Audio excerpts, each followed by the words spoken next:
Au Real Madrid, les histoires ne manquent jamais. Chaque joueur qui enfile le maillot blanc porte sur ses épaules le poids d'une tradition, d'une exigence et d'une attente presque démesurée. C'est dans ce contexte que Trent Alexander-Arnold, l'ancien joyau de Liverpool, tente de trouver sa place. Mais son adaptation n'a pas été simple.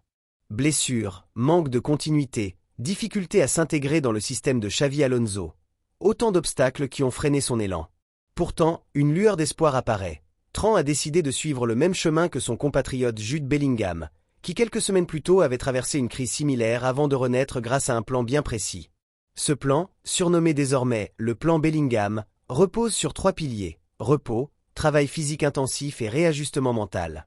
Bellingham, épuisé par une armure de responsabilité et de pression, avait besoin de se réinitialiser. En restant à Madrid pendant une trêve internationale, il s'était concentré sur lui-même, loin des projecteurs, pour retrouver confiance et sensation. Le résultat fut spectaculaire. Il revint plus fort, plus décisif, et son éclat illumina à nouveau le Santiago Bernabéu. Aujourd'hui, Trent Alexander-Arnold choisit de copier cette méthode. Plutôt que de rejoindre l'équipe nationale anglaise, il reste à Valdebeba, le centre d'entraînement du Real Madrid. Là, il entame une sorte de mini-pré-saison, conçue par Xavi Alonso et son staff technique. L'objectif est clair, reconstruire Trent, non seulement sur le plan physique, mais aussi sur le plan mental et tactique. Car s'il est reconnu comme le défenseur le plus prolifique en passes décisives de l'histoire de la Premier League avec 64 offrandes, il n'a pas encore réussi à imposer ce talent dans son nouveau club. Le Real Madrid a pourtant beaucoup misé sur lui. Pour accélérer son adaptation, le club a déboursé 10 millions d'euros afin d'avancer son arrivée depuis Liverpool. Ses débuts avaient été prometteurs. 5 titularisations consécutives lors de la Coupe du Monde des clubs, où il commençait à intégrer les idées de Xavi Alonso. Mais la chance a tourné. Une première blessure l'a privé des demi-finales, puis une rupture du biceps fémoral gauche l'a éloigné des terrains pendant 7 matchs consécutifs. Depuis, il n'a jamais retrouvé de continuité. Avant la dernière pause, il n'avait disputé que 7 des 16 rencontres de la saison, sans jamais jouer un match complet. Sa seule passe décisive, contre le Borussia Dortmund, reste un éclair isolé de son immense talent. Cette situation a pesé lourdement sur lui.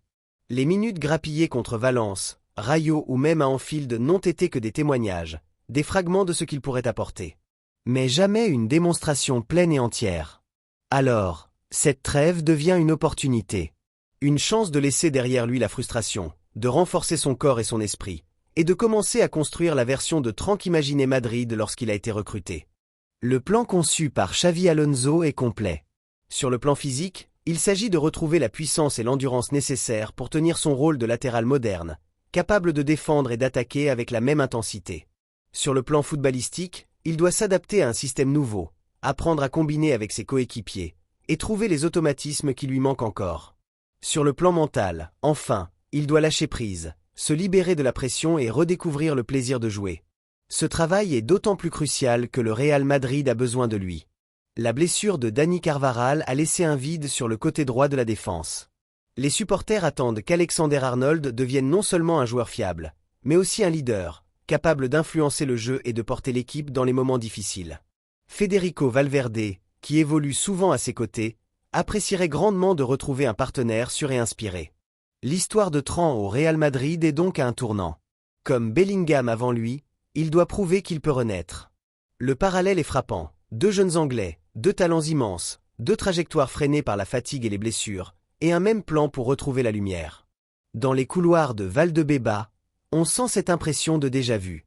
Les entraîneurs savent que ce type de réinitialisation peut changer une saison. Les supporters, eux, espèrent que Trent tiendra parole, comme il a écrit sur les réseaux sociaux. « Je serai de retour dès que possible et plus fort qu'avant. À bientôt, Madridista ». Ce récit est celui d'un joueur en quête de renaissance. D'un club qui croit en lui et qui a investi pour l'avoir. D'un entraîneur qui lui offre une seconde chance. Et d'un plan qui a déjà prouvé son efficacité. Si Trent réussit, il ne sera pas seulement un renfort précieux. Il deviendra un symbole de résilience, un exemple de la manière dont un joueur peut se reconstruire pour briller à nouveau. Le football est fait de cycles, de hauts et de bas, de blessures et de renaissance. L'histoire de Trent Alexander-Arnold au Real Madrid est encore en train de s'écrire. Mais une chose est sûre, en copiant le plan de Bellingham, il espère transformer sa pause en tremplin, et ses difficultés en force. Le Bernabéu attend, les supporters espèrent, Et le monde du football observe. Car au Real Madrid, chaque joueur est jugé sur sa capacité à se relever. Et pourtant, l'heure est venue de prouver qu'il peut, lui aussi, briller à nouveau.